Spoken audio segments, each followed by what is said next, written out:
আমাদের স্বাধীনতা যুদ্ধের বা স্বাধীনতা আন্দোলনের যে টার্গেট ছিল, যখন আমাদের পুরো বাংলার মানুষ বিভিন্নভাবে বৈষম্যের শিকার হয়ে নির্যাতিত নিপীড়িত হচ্ছিল, তখন এই অঞ্চলের ভবিষ্যৎ প্রজন্মকে একটি আত্মনির্ভরশীল, স্বাবলম্বী, মর্যাদাশীল জাতি হিসাবে প্রতিষ্ঠা করার জন্য আমরা স্বাধীনতা অর্জন করেছিলাম।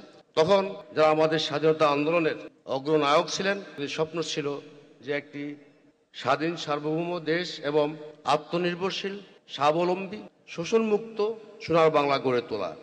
আমাদের স্বাধীনতার অনেক বছর পেরিয়ে যাওয়ার পরেও আমরা মনে হয় বিভিন্ন কারণে, বিভিন্ন সময়ে, বিভিন্ন ষড়যন্ত্রের কারণে আমরা আমাদের সেই টার্গেট অ্যাচিভ করতে পারিনি। কিন্তু ডেস্টিনি সেই বিষয়টি কিপিং ইন মাইন্ড তাদের কর্ম পরিকল্পনা প্রণয়ন করেছে এবং তাদের যে স্ট্র্যাটেজি, আমি বলবো, সেই যেটা আমি জানতে শুনলাম যে 2012 সালের মধ্যে বেকার মুক্ত বা বেকারত্ব মুক্ত একটা স্বাবলম্বী জাতি হিসেবে উপহার দেওয়ার যে প্রয়াস, এটা অবশ্যই প্রশংসার দাবি রাখে এবং এটা একটা মডেল হিসাবে অন্যান্য দেশেও এটা অনুসরণ হতে পারে।